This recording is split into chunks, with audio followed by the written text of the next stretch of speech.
자, 안녕하세요. 자, 수리 능력 강의 시작하겠습니다. 오늘은 이제 134페이지, 기타 유형이라고 묶어놓은 부분 이제 볼 건데요. 여러분들이 뭐 중간부터 수강하시는 분들도 있지만 그동안 이제 강의가 이어진 그런 흐름을 잘 생각하시면 되겠어요. 제가 첫 강의 때 자료 해석 문제를 잘 풀려면 뭘 알아야 된다고 했었죠? 일단은 통계 자료를 이렇게 다루는 문제들을 우리가 풀기 때문에 당연히 기초적인 통계 값에 대해서 우리가 알고 있어야 되고, 그래서 뭐 평균을 구한다거나 가평균을 활용하는 그런 것들을 여러분들이 배웠었죠. 그리고 그러면서 제가 가중평균이라는 것도 있다라는 얘기를 했었어요. 그 내용이 오늘 조금 나오는데 어쨌든 그런 것들을 이해하고, 그 다음에 이런 자료가 뭐 단순한 이런 표 외에도 뭐 다양한 도표가 나올 수 있고, 이런 표도 이 자료를 어떤 식으로 배열하냐, 그리고 구체적으로 어떤 자료가 나와 있냐에 따라서 해석할 때 주의해야 되는 점이 있다라는 얘기를 했었죠. 그러니까 어떤 자료가 시험에 나오더라도 여러분들이 그 자료에 나와 있는 어떤 수치를 올바르게 해석할 수 있어야 돼요. 이게 기본이고, 그 다음이 뭐였어요? 우리에게 이제 이런 숫자들을 가지고 어떤 질문을 던질 거예요. 좀 자연스럽게 이런 숫자들을 이용한 계산을 우리가 해야 될 때가 있고, 그런 계산을 잘 하기 위한 여러 가지 방법들을 배웠었죠. 이제 그런 것들이 조금씩 이렇게 마무리가 되고, 이제 그 다음 내용은 뭐냐면, 자료 해석 문제 중에서 우리가 어떤 특정 선택지나 특정 보기에 있는 어떤 내용은 딱 그 내용을 읽었을 때 직관적으로 딱 받아들여지는 게 아니라 이게 뭘 물어보는 거지? 물음표가 좀 먼저 생기는 그런 선택지나 보기, 이런 애들이 있을 수 있거든요. 그런 애들 중에서 시험에 좀 종종 그래도 나오는 애들을 좀 다 모아서 이 파트에서 설명을 드리는 겁니다. 그러니까 흐름을 좀 이해를 잘 하시면 좋겠고, 자, 대표적인 애들을 제가 물론 이렇게 오늘 살펴보겠지만 NCS라는 시험에서 자료 해석이라는 문제 유형에서 출제될 수 있는 모든 선택지 패턴을 다 다루진 못하잖아요. 그러니까 그런 부분은 여러분들이 이제 앞으로 그동안 배웠던 내용들을 바탕으로 문제풀이를 많이 하실 때 중간중간 가끔 나오지만 내가 뭔가 몰랐던 것들, 내가 뭔가 알아야지 확인할 수 있는 그런 개념들을 조금씩 체크해 나가신다면 자료 해석이라는 건 사실 준비가 거의 끝났다고 보시면 돼요. 저 같은 경우도 NCS 시험을 여러 번 직접 치러봤지만 저도 쉬운 시험, 어려운 시험 다 치러봤고, 어려운 시험에서는 정답률도 좀 더 낮게 나왔겠죠. 하지만 저는 대체로 수리 능력에서는 문제를 거의 안 틀리거든요. 그 이유는 뭐냐면 우리가 이제 이런 것들, 이런 디테일한 애들까지 살펴보면은 자료 해석이라는 이 유형에서는 몰라서 틀리는 문제는 없게 돼요. 일단. 그러면 이제 그 문제들을 10분 동안 푸냐, 15분 동안 푸냐, 20분 동안 푸냐. 이제 그 시간 싸움만 이제 남은 건데, 그런 시간 싸움은 우리가 어떻게 해야겠어요? 문제를 많이 풀면서 자료를 찾는 거에도 익숙해져야 되고, 계산 연습을 꾸준히 하셔야겠죠? 그런 부분을 같이 기억을 하고, 이런 문제를 잘 풀기 위해서 내가 어떤 연습을 해야 되는지 그 맥락을 잘 기억을 하고 계셔야 됩니다. 자, 그래서 오늘은 기타 유형들 한번 살펴볼 건데요. 아무래도 복잡한 계산보다는 이런 내용에, 이런 패턴의 선택지나 보기가 있다, 이런 애들은 이런 식으로 확인한다라는 뭔가 그런 설명 위주로 오늘 강의는 진행이 될 거예요. 물론 계산 문제도 있는데 차차 살펴보도록 하겠습니다. 자, 134페이지에 나와 있는 요 반대 해석, 요 첫 번째 거부터 볼게요. 자, 반대 해석이라는 뭔가 이런 소제목 같은 거를 붙이는 게 뭔가 이게 딱 정해져 있는, 학문으로서 이론으로서 정해져 있는 그런 건 아니지만 그냥 여러분들이 여기 나와 있는 내용을 보시면 그냥 어떤 의미인지 정도는 이해가 되실 거예요. 그러니까 우리가 대체로 이런 자료를 통해서 알 수 있는 것, 알 수 없는 것, 옳은 것, 그른 것, 이런 것들을 찾는 문제를 푸는데, 이제 그런 게 직관적으로 딱 나오는 게 아니라 이 두 숫자의 차이는 얼마이다 라는 어떤 선택지 내용처럼 직관적으로 딱 확인 가능한 게 아니라 뭔가 반대로 생각을 해서 풀이를 하는 그런 애들을 말하거든요. 다시 얘기하면 어떤 내용이 나왔을 때 이 내용이 무조건 이렇다라고 얘기할 수는 없지만 반례가 존재하는지를 통해서 옳은지 그렇지 않은지를 확인할 수 있을 때도 있겠죠. 약간 그런 패턴이라고 보시면 돼요. 아래 나와 있는 이 OX 퀴즈의 1번을 한번 같이 보겠습니다. 자, 제가 한번 설명을 드릴게요. 자, 일단 자료가 나와 있고 뭐 오늘 얘기가 나와서 하는 얘기지만 연도가 나와 있는 시계열 자료죠.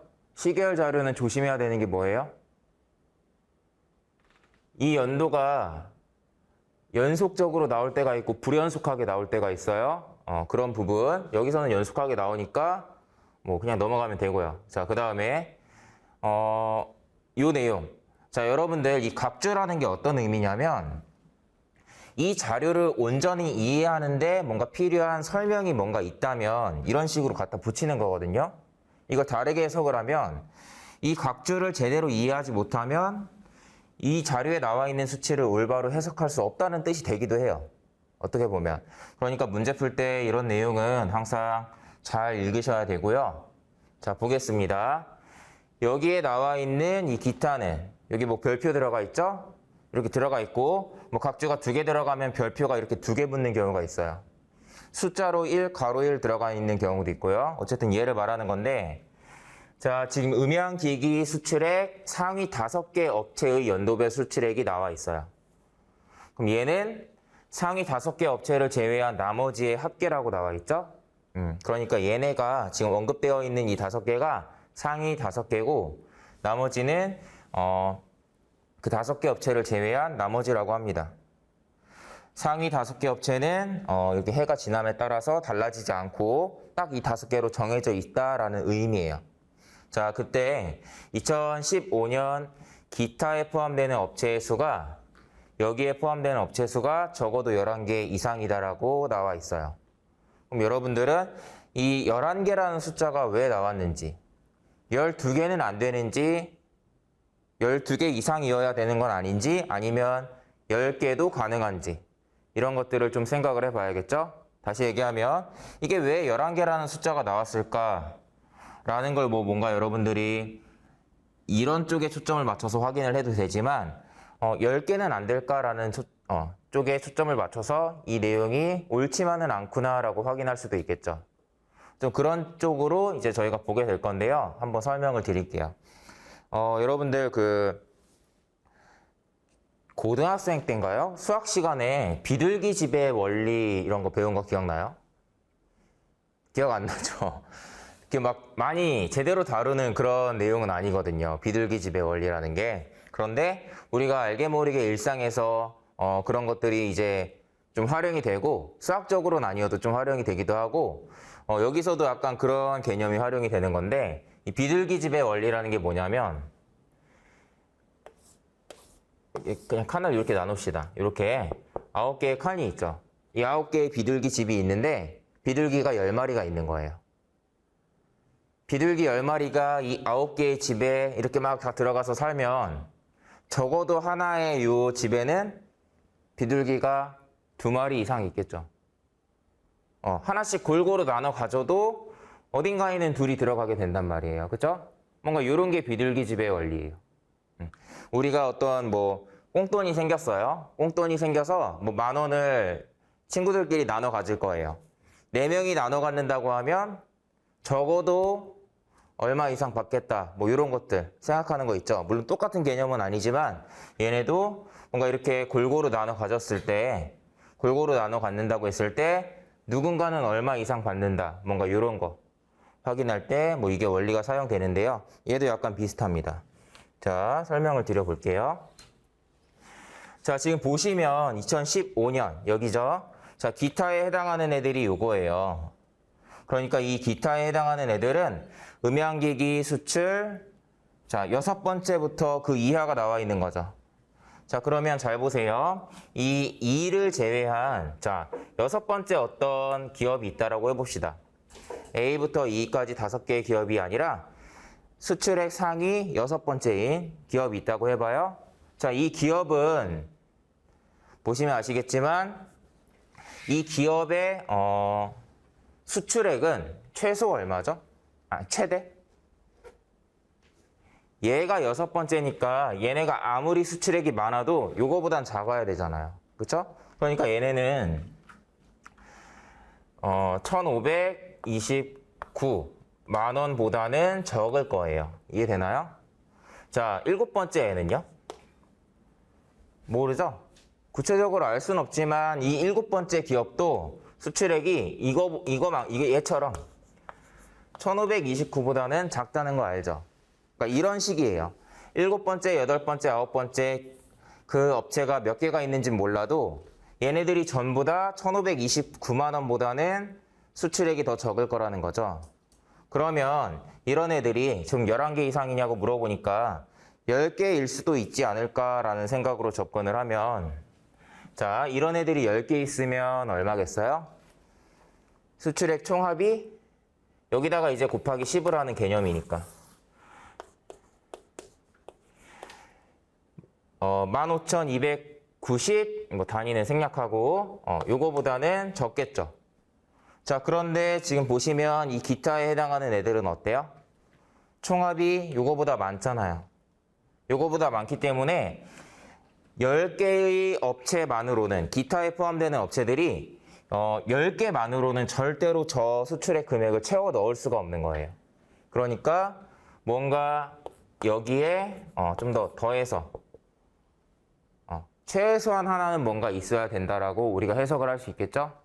자, 그래서 얘가 10개가 아니라 11개 이상이다라고 이렇게 되는 거예요. 이해되시나요? 자, 네, 이렇게 확인할 수 있고요. 정답은 뭐 그래서 얘는 5로 나오는 겁니다. 자, 이해되셨으면 여러분들이 이제 오른쪽에 있는 거 2개 정도만 한번 해보겠습니다. 자, 2번이랑 4번 한번 해봅시다. 자, 135페이지에 여러분들 OX 예제 2번과 4번에 정5를 OX를 한번 확인해 보세요. 자, 표를 넘기지 않고 할 거니까 제가 여기다가 2번과 4번의 내용을 좀 적어 놓을게요. 2번은 여러분들은 푸시면 돼요. 16년 기타에 해당하는 애들이 8개 이상이다. 요 내용이고 4번은 18년 다 똑같은 내용이에요. 18년에 해당하는 애들은 20개 이상이다. 요거네요. 아이고. 뭐 사실 여러분들 원리는 되게 단순하죠? 자, 되게 단순해요. 잘 이해했으면 사실 정말 아무것도 아닌 문제라는 걸 알 수 있을 거예요. 16년 볼게요. 자, 16년 8개 이상이다라고 나오면 요거 어떻게 확인했죠? 7개여도 되는지를 보는 거예요. 자, 여러분들 잘 봐요. 이 맥락을 잘 이해해야 되는 게 뭐냐면 실제로 이 기타에 해당하는 업체가 몇 개인지는 지금 몰라요. 몇 개인지는 모르죠? 이게 11개일 수도 있고 12개일 수도 있고 13개일 수도 있고 뭐 이렇게 될 수 있죠. 이런 거를 11개 이상이라고 얘기하는 거 맞죠? 왜냐하면 지금 제가 써놓은 숫자가 11부터 이렇게 나와 있으니까. 그런데 만약에 여러분들 뭔가 이런 식으로 계산을 해서 확인했을 때 나오는 결과가 있는데 이게 만약에 이렇게 언급이 되면 어떻게 될까요? 이게 뭐 실제로는 12개, 13개, 14개 이런 게 가능해요. 자, 이렇게 얘기할 수 있어요?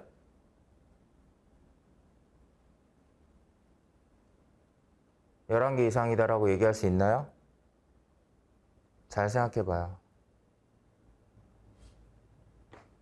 다시 실제로 이 기타에 해당하는 업체의 수가 12개, 13개, 14개 뭐 이렇게 다양한 숫자가 가능한데 어쨌든 이 안에서 최소의 숫자는 12라고 합시다.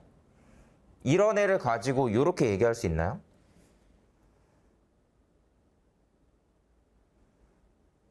잘 생각해봐요. 이거랑 비슷한 걸 자, 이따가 또 한번 얘기할 건데 이거는 가능해요. 왜? 적어도 11개 이상이라는 건 11개부터 될 수 있어 라는 의미인 거지 11개야 이런 얘기가 아니잖아요. 그러니까 실제로 여기에 해당하는 숫자들이 전부 다 10일 이상이죠. 그러니까 되는 거예요. 그러니까 우리가 이걸 접근할 때 혹시 12개 이상인 건 아니야? 이렇게 체크하는 게 아니라 10개가 되지 않는지만 확인하고 있는 거죠. 12개 이상인 거였으면 이게 맞는 얘기가 되는 거예요. 그러니까 뭐 이거를 조금 더 뭔가 정석대로 뭔가 설명을 하자면 요걸로 얘를 나눴을 때 나오는 값 있죠? 얘를 요걸로 나누면 얼마 나와요? 10점 얼마 나오겠죠? 그걸 뭐라고 하죠? 가우스 기호 씌워서. 이거 알아요? 예를 들면 10.4 이거 가우스 기호 씌우면 이게 10인가요? 약간 요런 개념이에요. 기억 안 나죠? 저는 수학과니까 이런 게 떠오르는데 자 어쨌든 그런 내용입니다. 제가 수학과에 진학을 했다가 수학은 길이 아니라고 생각한 이유가 이 가우스 때문이에요. 가우스는 제가 막 엄청 어려워하는 대학교 때 막 이해가 안 돼서 막 몇 시간 동안 이렇게 봐야 되는 그런 내용을 10 몇 살 때 막 이렇게 알아내고 한 거죠. 혼자서 스스로. 그런 걸 보면서 뭔가 이 수학이라는 걸 학문으로 이렇게 가는 거는 천재들만 하는 거구나. 좀 그런 생각을 했었는데 어쨌든 갑자기 생각이 났습니다. 자, 그래서 10개를 보는 거란 말이에요. 그러니까 여러분들이 뭔가 여기에 제시된 이런 숫자들을 봤을 때 어떻게 보셔야죠? 항상 요거보다 한 칸 더 아래에 있는 숫자 뭐 그걸로 보시면 되겠죠? 그래서 둘 다 이제 뭐 빠르게 체크를 해보면 2번 같은 경우는 16년 요거 8개 이상이냐고 물어봤으니까 이게 7개로 채워지는지를 보는 거였죠. 그러니까 여기에다가 곱하기 7을 하는 건데 이것도 그냥 나와서 하는 얘기지만 여러분들 숫자 이렇게 옮겨 쓰는 거 아니죠? 실제 시험에서는 자료 위에다가 바로 계산하는 거예요. 이렇게 계산하는 거고 1414 들어가면 어차피 15,000 얼마밖에 안 되니까 7개만으로는 부족해요. 자, 그러니까 8개 이상이다. 맞고요. 그 다음에 4번 18년도. 자, 얘네요. 계산이 좀 싫죠? 이게 19개로 채워지는지 보는 거예요.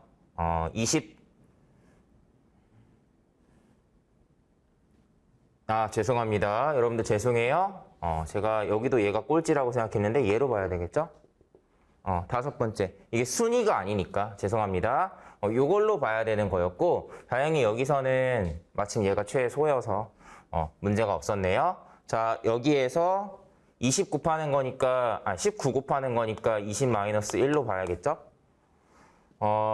이렇게 여러분들 이런 걸 계산할 때 자료 해석 문제는 곱셈을 했더니 막 26,200 얼마 막 이런 식으로 아주 작은 숫자 차이로 뭔가 맞다 틀리다가 갈리는 그런 문제는 잘 안 내요. 그러니까 이런 걸 할 때도 저는 그냥 대강 20 곱하기 뭐 1600 이렇게 하면 32,000이잖아요. 거기에서 다시 뭐 1600 정도 1000 얼마 빼봤자 3만 얼마죠. 좀 차이가 많이 나니까 그냥 확인이 가능하다 이거예요. 이런 식으로 보시면 되겠고요. 네. 그래서 얘는 이렇게 확인이 되네요. 19개로 충분하죠? 차고 넘치기 때문에 19개일 수도 있고 뭐 확인은 안 해봤지만 뭐 18개일 수도 있고 뭐 이런 거니까 최소 20개이다 라는 이 내용은 잘못됐다라고 이렇게 확인을 하시는 겁니다. 자, 여러분들 요거는 지금 보시면 어때요? 뭐 알고 보면 정말 되게 별게 아니었죠. 그냥 제시된 숫자 빼기 1을 한 다음에 뭐 나눗셈을 해보고 그냥 확인을 하는 거였어요. 곱셈을 해보고. 자, 근데 중요한 게 뭐겠어요? 자, 여러분들 계산 연습은 제가 뭐 꾸준히 뭐 연습해라 라고 얘기하지만 사실은 문제를 자주 풀다 보면 자주 반복해서 출제되는 그런 선택지나 뭐 보기는 계속 보기 때문에 계속 여러분들이 어떻게 보면 복습을 계속하고 있는 거예요. 근데 이런 애들은 어쩌다 나오는 선택지거든요. 그러니까 지금 당장 이렇게 이해를 해도 막상 나중에 딱 봤을 때 이게 떠오르지 않을 수도 있어요. 그렇죠? 그러니까 이런 애들 수리 능력뿐만 아니라 다른 애들도 마찬가지예요. 계속 출제가 되고 계속 문제를 풀면서 특별히 외우려고 노력하지 않아도 저절로 되는 애들은 그냥 그렇게 가면 돼요. 여러분들 가원 명제 나오면 대우 명제를 활용한다라는 거는 가원 명제가 나오는 문제를 수백 번 풀어보다 보면은 지긋지긋하게 대우 명제를 활용하기 때문에 안 까먹죠. 근데 이런 애들은 까먹잖아요. 까먹을 수 있는 애들, 다른 영역도 다 마찬가지입니다. 자주 나오지 않기 때문에 지금 이 순간에는 기억하지만 다음에는 조금 까먹을 수도 있는 그런 애들은 표시를 좀 잘 해두세요. 복습할 때 시험 보기 전날 보고 가는 거죠. 이런 애들은. 다행히 한 챕터에 몰아 넣어놨으니까 그렇게 보시면 될 것 같습니다. 네, 넘어가도록 할게요. 자, 교재는 136으로 갑니다. 자, 요거는 설명이 조금 길어질 수 있는데요. 자, 한번 해보겠습니다. 여러분들 NCS라는 시험, 그리고 뭐 비슷한 사기업 직무적성검사라는 시험에서 가중평균이라는 개념은 자료 해석 문제를 푸는데도 이제 활용이 되고, 그 다음에 응용수리 문제를 푸는데도 정말 다양하게 활용이 돼요. 그리고 뭐 경우에 따라서는 그 개념이나 원리가 뭐 다른 파트의 문제를 푸는데도 적용될 여지가 많이 있는 애거든요.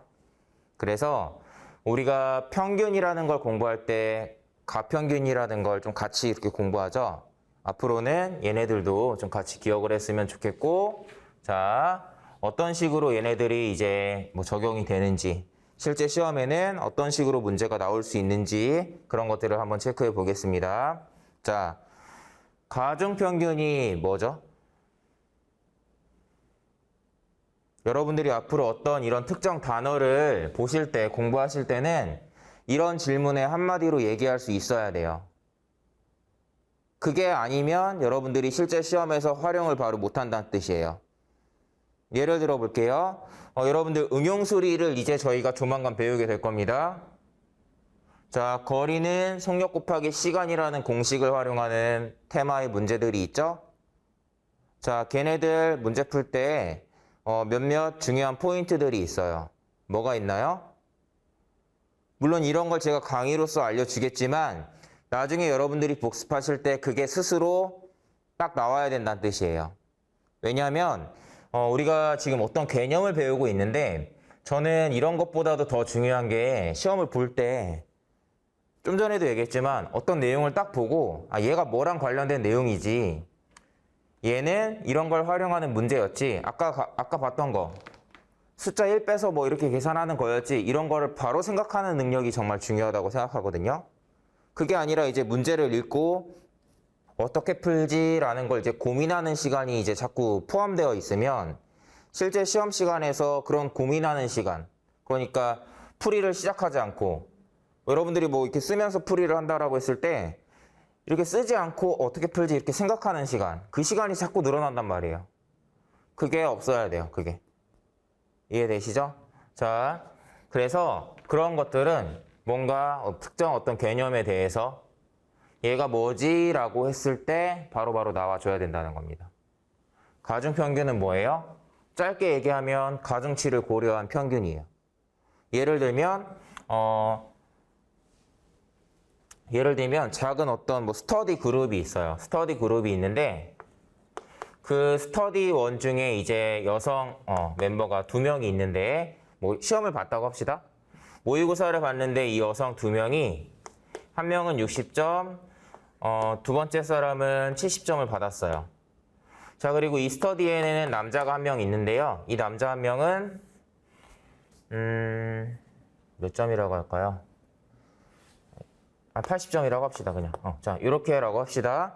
자, 여러분들 이거 평균 구하라고 하면 우리가 어떻게 구하죠? 다 더해서 그냥 평균 내죠. 평균 70점이에요. 자, 얘네들의 평균은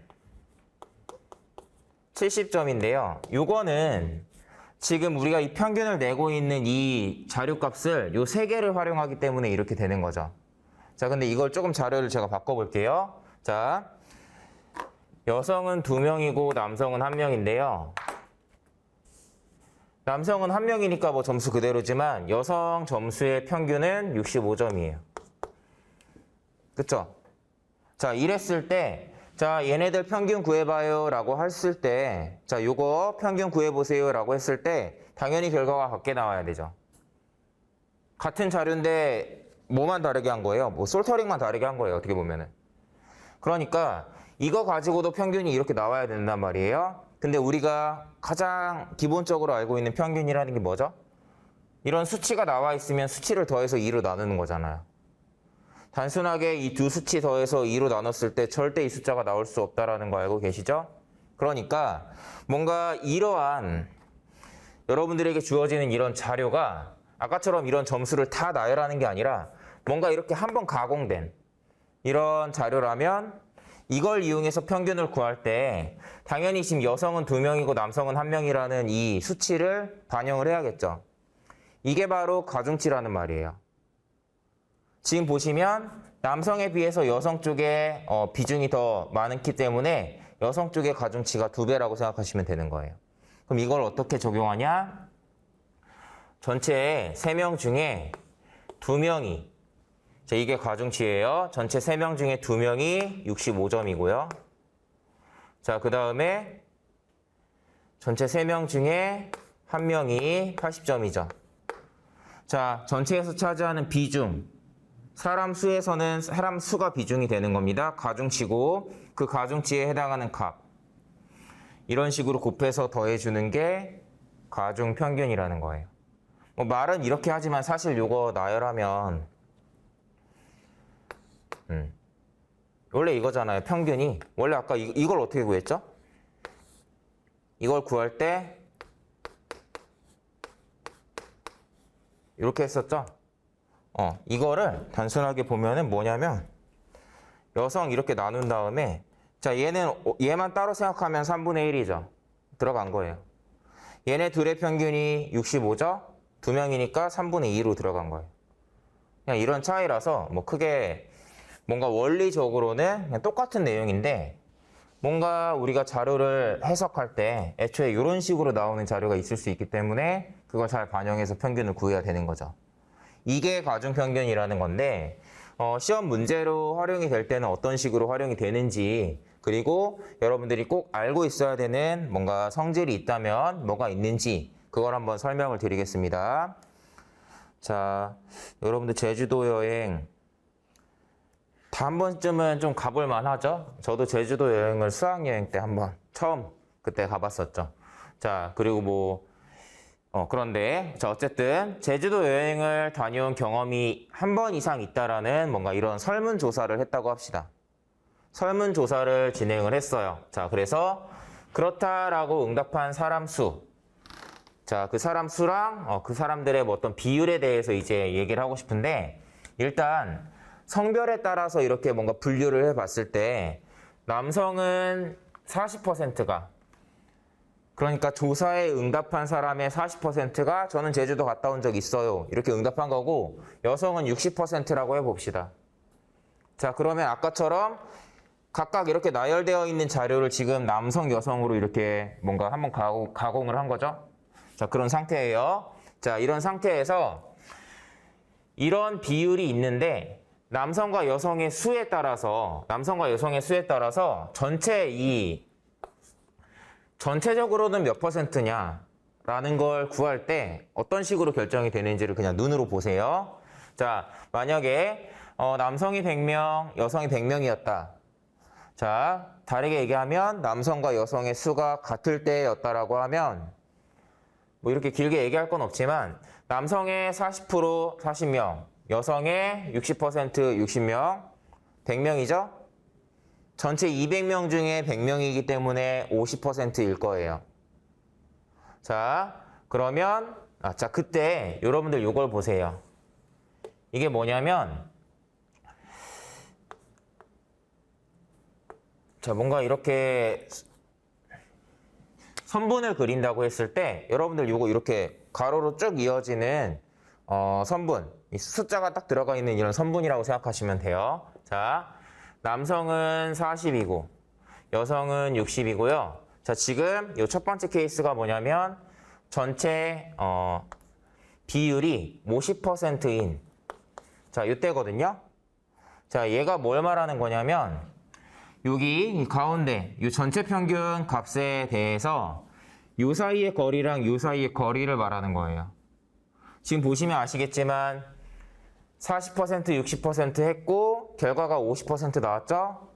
차이를 구하면 각각 10칸씩이니까 10대 10이라고 표현을 한 겁니다. 이해되시죠? 단순하게 자연수로 표현하면 1대 1이에요. 자, 뭐냐면 남성의 인원과 여성의 인원의 비율이 1대 1이죠. 이게 1대 1이면 이것도 1대 1로 나오는 거예요. 일단 확인만 하세요. 그 다음에 자, 여성이 조금 더 많은 케이스 봅시다. 여성이 150, 남성은 50명인 상황이라고 해볼게요. 40% 20명, 60% 90명이에요. 전체 110명이니까 200명으로 치면은 55%에 해당하겠죠? 자, 이거를 똑같이 한번 볼게요. 두 번째. 자, 전체 평균이 55가 나왔다라는 거는 전체 평균이 여기란 뜻이죠. 그럼 요 사이의 거리가 15고 요 사이의 거리가 5예요. 자, 15대 5라는 숫자가 지금 여기에 거꾸로 이렇게 쓰여 있는 거 보이세요? 다시 얘기하면 각각의 요 값이랑 얘네들의 평균치 요 사이에 요 직선상에서의 그 거리의 비율 있죠. 요 거리의 비율과 실제 남성과 여성의 인원수의 비율이 이렇게 비례식으로서 연관관계가 있다라는 거죠. 조금 더 직관적으로 설명을 드리면 잘 보세요. 남성과 여성의 수가 같다면 직관적으로 전체 평균을 따졌을 땐 당연히 딱 이렇게 가운데 값이 나오는 게 맞을 거예요. 그런데 만약에 여성의 인원이 더 많다라면 여성의 인원이 더 많다라면 아무래도 이 전체 평균을 결정하는 데에 여성 쪽에 뭔가 그 반영 비율이 높다라는 의미잖아요. 그러니까 전체 평균도 이 가운데에서 조금 더 여성에 해당하는 값인 60%에 가까운 애가 나오는 거예요. 그러니까 얘가 조금이라도 이렇게 치우친 데에 전체 평균이 뭔가 결정이 된다면 남성보다 여성 쪽에 더 가까우니까 여성이 더 많다는 걸 의미하는 거고요. 이걸 구체적으로 얼마나 더 많냐라는 얘기를 한다면 어떻게 구해요? 이걸 X고 여러분들 이걸 Y라고 해봅시다. 자, 남성 대 여성의 수의 비율이 얘네로 표현된다고 했어요. 어떻게 표현되죠? 여기서 헷갈리면 안 되는 게 뭐냐면 X 대 Y냐 Y 대 X냐 이거 헷갈리면 안 돼요. 그냥 한 번 더 생각하면 돼요. 여성이 더 많잖아요. X가 더 크죠? 여성 쪽이 더 커야 돼요. Y 대 X예요. 이해되나요? 이렇게 되는 건데 마치 이게 그림상으로 봤을 때 이쪽이 이제 남성 쪽에 해당하는 값이었고 이쪽이 여성 쪽에 해당하는 값이었는데 이런 비례식을 쓸 때 남성에 해당하는 값은 오히려 이쪽에 있고 여성 쪽에 해당하는 이 값은 오히려 이쪽에 있죠. 이게 이렇게 반대로 나온다라는 거. 이걸 잘 기억을 하고 계시면 됩니다. 그래서 나중에 응용수리 문제를 풀 때도 이렇게 대각선으로 숫자를 교차해서 생각하는 경우가 있을 거예요. 잘 기억을 하세요. 자, 요건데 그럼 제가 거꾸로 한번 물어볼게요. 자, 나머지는 여러분들이 나중에 참고하실 건데 거꾸로 한번 볼게요. 자, 지금 인원수 몰라요? 남성의 인원수랑 여성의 인원수를 모른다고 합시다. 남성의 40%, 여성의 60%가 응답을 했는데요. 전체 평균을 구해보니까 전체 평균이 47%가 나왔어요. 성별을 가리지 않고 전체적으로 봤더니 47%가 나왔다고 합시다. 자, 이때 남성과 여성의 비율을 간단한 숫자로 표현한다 그러면 몇 대 몇이죠?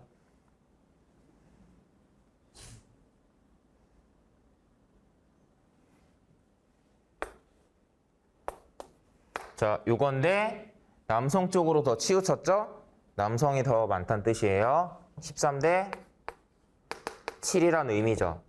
그러니까 잘 보세요. 우리가 남성 얼마, 여성 얼마, 전체값 얼마라는 이 자료, 이 비율에 대한 자료가 나오면 얘네도 평균이거든요.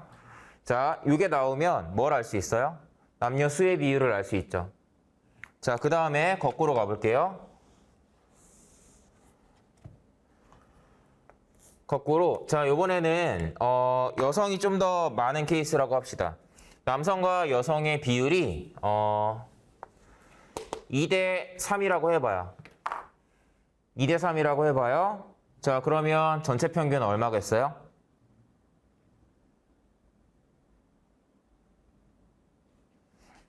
여성 쪽에 조금 더 가까워야 할 테고 이 거리를 2대 3으로 나눠야겠죠. 그러니까 아마도 여기 이쪽이 3이고 이쪽이 2가 되는 그 지점일 거예요. 그럼 어떻게 구하죠? 이게 20 차이니까 20을 5칸으로 나누는 개념으로 보시면 되죠. 한 칸에 4예요. 그러니까 여기는 52. 12대 8이 3대 2죠. 이렇게 생각하면 되는 거예요. 자, 이런 걸 여러분들이 연습해 볼 수 있는 내용이 자, OX 문제로 이제 나와 있고요. 우리가 보던 쪽 하단에 제가 이렇게 그림으로 설명을 드린 내용이 있으니까요. 이런 부분도 잘 참고하시면 좋겠습니다. 자, 어떤 느낌이냐면 이 가정평균이라는 걸 시험에 정말 쉽게 이렇게 활용을 하려면 여러분들이 지금처럼 얘를 알았을 때 얘를 구하는 거랑 이 비율을 알았을 때 사람 수의 비율을 구하는 거 어떤 방향으로도 바로바로 연관지어서 정확한 숫자를 딱 골라낼 수 있어야 돼요. 자, 가끔 이런 애들이 응용수리 문제 풀 때 적용이 많이 될 때가 있거든요. 그 풀이 방식이 방정식을 실제로 세워서 푸는 정석적인 방법보다 더 쉽다고 느끼는 경우가 있어요. 그래서 제가 정말 많이 들었던 질문 중에 하나가 방정식 문제 하나 딱 던져놓고 저한테 이 문제 식 세우지 않고 가정평균으로 풀 수 있나요? 이렇게 물어보거든요. 그 말은 뭐냐면 응용수리 문제 중에 뭔가 이런 원리를 이용해서 푸는 문제들이 있는데 이런 원리를 언제 적용해야 될지를 모르기 때문에 그걸 물어보는 거예요. 이해되죠?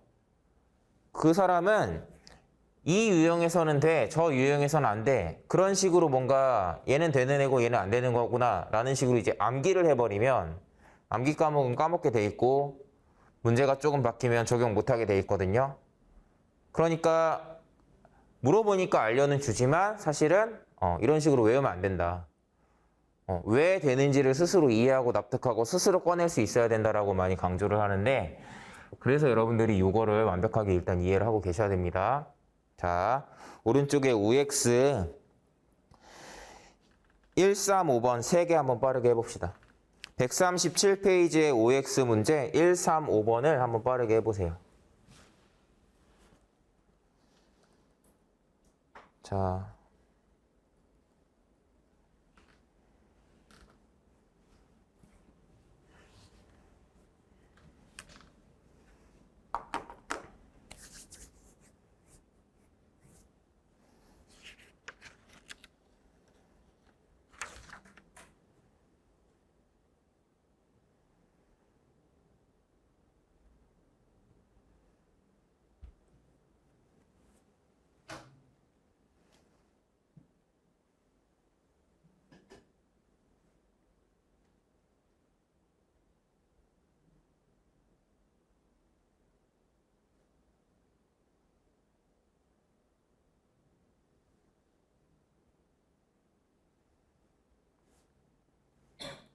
빠르지 않아도 좋아요. 한 문제만 풀어도 좋으니까 정확하게 내가 알고 푸는 건지 잘 생각해 봐요.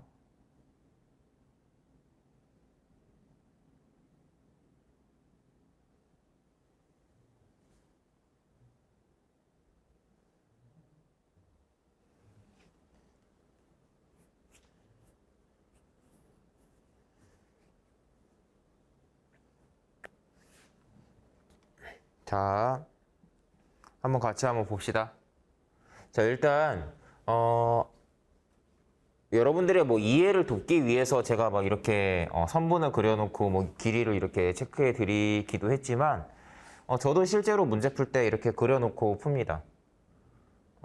뭐 그림을 그리지 않고 풀어도 상관없지만 이거 그리고 안 그린다고 해서 당락을 가르진 않는다고 봐요.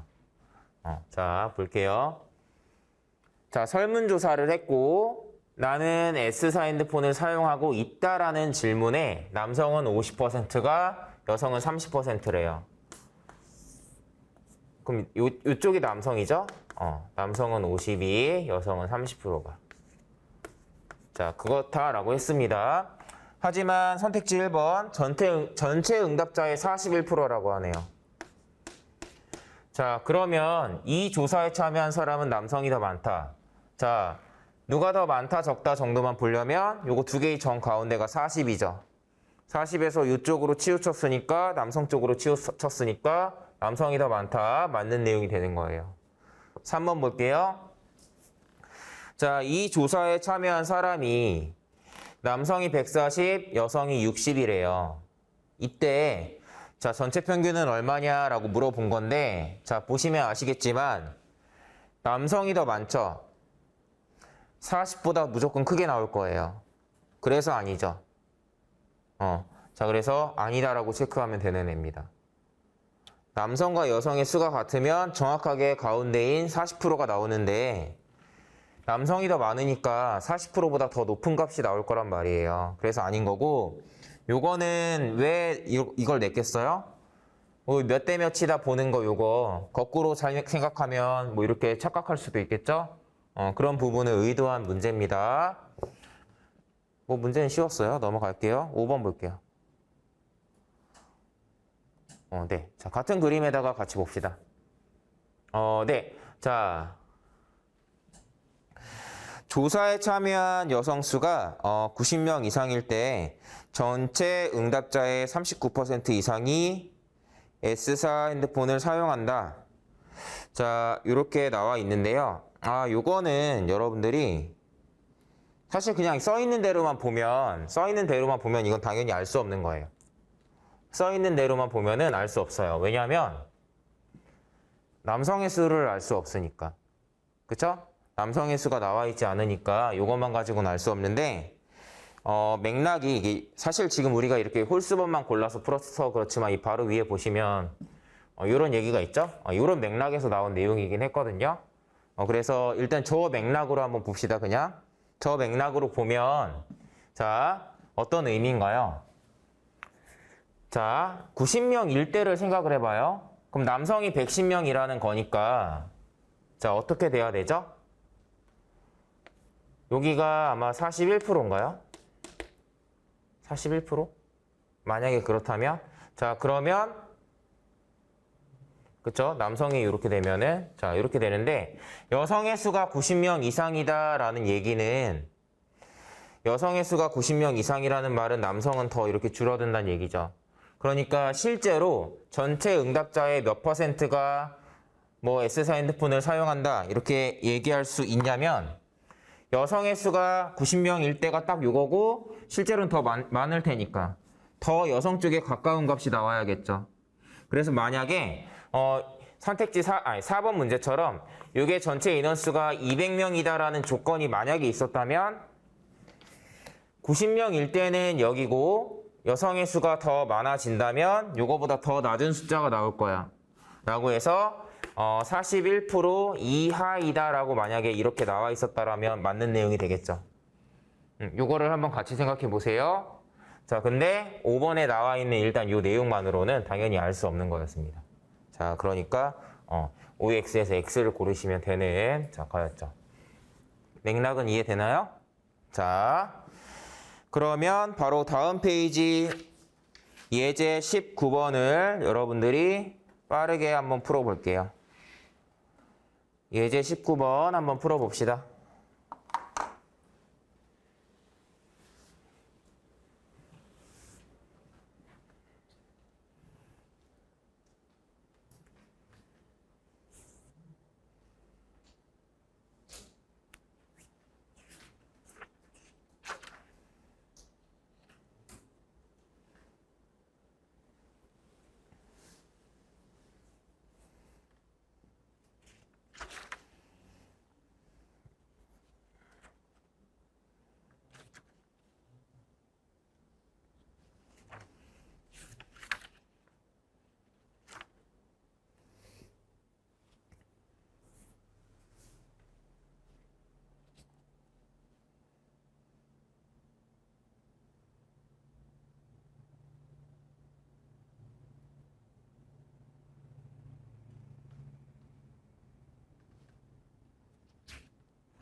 네, 한번 같이 보도록 할게요.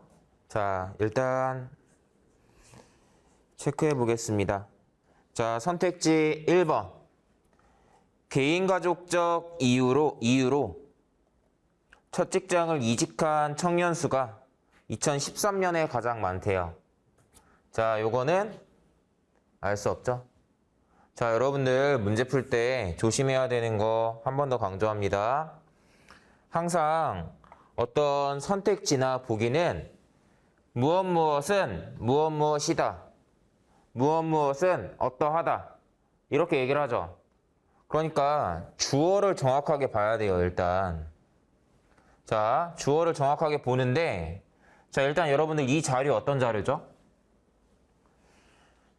이 자료는 여러분들 비율 자료잖아요. 비율 자료는 조심해야 되는 게 뭐라 그랬어요? 여기에 있는 이 수치가 의미하는 게 뭐예요?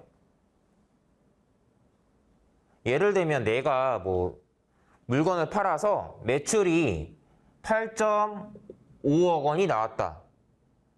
8.5억 원이 나왔다라고 하면 그냥 이 8.5라는 숫자는 그냥 사실 그 자체를 말해주죠. 근데 그게 아니라 비율 자료는 무조건 한번 가공이 된 거예요. 왜? 이 숫자가 의미하는 값은 자, 이 8.5라는 건 이 전체 응답 내용 중에서 요 2010년도 이 계약기간 종료로 인한 건수의 요 비율이 8.5%라는 거죠. 그쵸? 이거를 말하는 거기 때문에 이 8.5라는 숫자의 의미가 뭐냐라고 했을 때 당연히 이 개념이 중요한 거죠. 8.5라는 숫자 자체는 아무 의미가 없는 거죠. 그죠? 자, 이런 건데 자, 잘 보세요. 이 1번에서 얘기하는 자, 청년층 이거 아니죠? 밑에 선택지 1번. 개인가족적 이유로 첫 직장을 이직한 청년층의 수는 개인가족적 이유로 이직한 청년의 수는 자, 그럼 어떻게 구해요? 이런 내용이 지금 각주에는 없지만 뭐예요? 요 분자에 해당하는 값은 뭐예요? 이 8.5%에 해당하는 값에다가 요 전체 수 요거를 곱한 값을 말하죠. 그러니까 선택지 1번에서 얘기하는 내용은 얘를 말하는 거지 얘를 말하는 게 아니잖아요. 이 숫자가 뭐냐에 따라서 얼마든지 달라질 수 있는 숫자인데 요 전체 값이 지금 이 자료에 나와 있지 않고 연도별로 똑같은 값인지도 알 수 없어요. 그러니까 이런 비교는 되죠. 이 값을 정확하게 몰라도 아마도 여기에 해당하는 사람 수는 얘네보단 적을 거예요. 왜? 같은 값을 기준으로 나열되어 있으니까. 근데 세로로 볼 땐 어때요? 절대로 그렇게 파악할 수 없죠? 그러니까 이런 맥락이니까 제가 전에 한 번도 짚어드렸지만 비율이 나와 있는 자료라면 대체로 비율이 아닌 이런 실제 값을 묻는 그러니까 오답을 조금 유도하는 이런 선택지가 같이 나온다라는 설명을 드렸었죠. 이런 걸 보면은 습관적으로 그런 부분 조심해야지라는 생각이 잠깐 탁 들었다가 이제 문제를 풀게 되는 거예요. 그래야지 실수를 안 하는 겁니다. 자, 보겠습니다. 자, 어쨌든 그래서 선택지 1번은 아닌 내용이고요. 나머지 좀 빠르게 보도록 할게요. 자, 2번. 여러분들 선택지 2번의 주어는 뭐예요? 근로요건 불만족의 비율을 물어보니까 여기는 그냥 이 숫자 자체를 말하고 있잖아요. 그러니까 이 비율이 매년 증가한다라는 거는 주어진 자료에서 연도 일단 다 나와 있고 자, 주어진 자료에서 근로요건 불만족이 이쪽이네요. 매년 증가하지 않죠? 뭐 이런 식으로 확인이 가능했습니다. 자, 그 다음에 선택지 3번. 요게 여러분들이 이제 조금 전에 우리 같이 체크했던 그 내용이 될 텐데 자, 2016년 경제활동 인구조사 부가조사에서 청년층 첫 직장 이직 사유에 대해서 자, 조사한 이 사람들, 이 조사에 참여한 사람들이 자, 여성이 더 많은지 남성이 더 많은지 묻고 있어요. 그러면 아무래도 이 자료에 남성과 여성, 이 성을 구분해서 얘기하고 있는 자료가 딱 하나밖에 없잖아요. 걔를 봐야겠죠. 자, 자료 1을 보면 2016년 첫 직장 이직 사유에 대해서 성별로 이렇게 몇 퍼센트 응답했는지가 나와 있어요. 자, 그리고 우리 아까 했었지만 지금 여성이 남성보다 더 많은지 이거 파악하려면 뭘 알아야 돼요? 여성 쪽 비율 알아야 되고 남성 쪽 비율 알아야 되고 전체 비율 알아야 되죠. 아까 잘 봐봐요. 우리가 비율들을 알아서 남성과 여성의 그 수의 비율 그걸 알았고, 반대로 남성과 여성 수의 비율을 알면 여성 비율, 남성 비율, 전체 비율이 어떻게 형성되는지 거꾸로 찾았었죠. 그러니까 이번에는 사람 수가 누가 더 많냐 적냐를 물어보고 있기 때문에 여성 쪽 비율, 남성 쪽 비율, 그리고 전체 비율 이렇게 세 가지 값이 있으면 되는 거예요. 자, 그래서 어떻게 보면 되죠? 여성 값과 남성 값의 그 가운데가 뭔가 있다면 실제로는 그 값보다 뭔가 여성 쪽으로 또는 남성 쪽으로 어느 쪽으로 치우쳤는지 보면 되겠죠? 자, 그래서 이 자료를 이용하는 건데 여기 있는 숫자 중에 뭐 이용할까요? 자, 잘 봐요. 우리가 이걸 이용할 때 이제 제가 어떻게 푸냐면 예를 들면 개인가족적 이유. 여성은 16.2고 남성은 10이죠. 그럼 정 가운데가 얼마죠? 13.1이에요. 자, 그리고 표 하단에 자료 2 제일 밑에 줄에 2016년 개인가족적 이유로 이직한 사람의 비율이 얼마라고 나와 있죠? 13.5%라고 나와 있죠. 그러니까 이게 여성과 남성의 수가 같을 때를 말하는데 실제 평균이 13.5예요. 그러면 뭔가 가운데에서 더 큰 숫자 쪽인 이쪽에 여성 쪽에 더 치우쳤다라는 거 확인할 수 있죠? 여성이 실제로 더 많다라는 거 이렇게 확인이 되는 자, 그런 거였는데 자, 제가 만약에 이거랑 똑같은 계산을 얘로 한다고 생각해 봅시다. 그냥 해봐요. 자, 가운데 남녀가 똑같을 때 자, 얼마죠? 가운데 값? 이거를 계산을 잘 할 수도 있죠. 근데 제 말은 뭐냐면 어차피 2개 더해서 2로 나누는 개념이거든요. 그렇게 할 거면 좀 숫자 깔끔하게 더해서 나눠지는 그런 애로 하는 게 좋잖아요. 그러니까 이런 거 고를 때도 좀 그런 숫자를 좀 고를 수 있어야 되고 또 하면 안 되는 숫자 알려줄게요. 이런 애들 안 하는 게 좋아요. 이런 거. 왜일까? 왜 안 될까? 한번 생각해 봐요. 자, 다시 얘기하면 이런 비율을 가지고 누가 더 많은지 비교할 때 사실은 근로요건 불만족으로 해도 되고 얘로 해도 되고 얘로 해도 되고 얘로 해도 되고 다 뭘로 해도 상관없어요. 전부 다 똑같은 뭔가 그 거리의 비율이 나오는 게 정상이에요. 그런데 저는 이런 문제 풀 때 이런 거는 절대 선택하지 않아요. 왜일까요?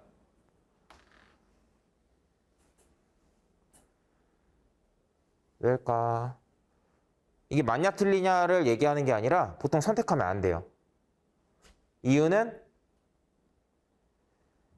이런 비율 자료는 이게 전부 다 근사값이에요. 이게 전부 다. 숫자가 이렇게 딱 떨어질 수도 있지만 대체로 아니죠. 이게 24. 얼마요? 2.46 이렇게 돼도 2.5라고 쓰는 거고 2.54여도 2.5라고 쓰죠. 그러니까 0. 여기에서는 0. 얼마 정도의 소수점 첫 번째 자리까지 나와 있으니까 이 두 번째 자리에서 뭔가 조금의 오차가 있을 수 있고 그게 반영이 안 되어 있죠. 근데 그게 예를 들면 0.04의 오차가 있다라고 했을 때 이게 이렇게 큰 숫자들 사이에서는 0.04 정도의 차이는 아무것도 아닐 수 있는데 만약에 이렇게 좀 되게 촘촘한 애가 나와가지고 이게 0.04의 차이가 약간 그 사람 수의 비율을 뭔가 크게 바꿔놓을 수도 있거든요. 해석을 할 때 숫자가 잘못 나올 수도 있고 예를 들면 이 하단에 전공 지식 등이 맞지 않아서 자, 요거 관련된 얘기 좀 이어가면 밑에 있는 자료에 전공 지식 등이 맞지 않아서라는 게 지금 6.3으로 나왔죠. 자, 그런데 잘 생각해 봐요. 6.3으로 나왔는데 좀 극단적인 경우를 한번 생각해 볼까요? 얘가 실제로는 6.35 정도. 아니다. 이렇게. 얘가 실제로는 6.45에 아주 가까운, 그냥 45라고 합시다. 요 정도일 수도 있죠. 또 얘는 6.15에 아주 가까운 이런 애일 수 있어요. 그러니까 그렇게 생각만 해도 어때요? 이게 딱 가운데죠. 그렇게 돼버릴 수도 있고, 얘도 어때요? 극단적인 경우를 물론 가정하는 거예요. 실제로 그렇다가 아니라 얘도 실제로는 6.2 얼마일 수도 있어요. 뭔가 그렇다면 오히려 뭔가 이런 가정을 다 했을 때 이쪽이 더 가깝게 나올 수도 있잖아요. 물론 드물겠지만 그럴 가능성이 있고, 그것 때문에 틀리면 너무 억울하기 때문에 이런 걸로는 절대 안 해요. 자, 그런 것도 알고 계시면 좋겠고요. 4번까지만 설명하고 넘어갈게요. 아버지가 운영하는 가게에서 일하기 위해 서식장을 이직하는 이유는 개인가족적 이유에 해당한다.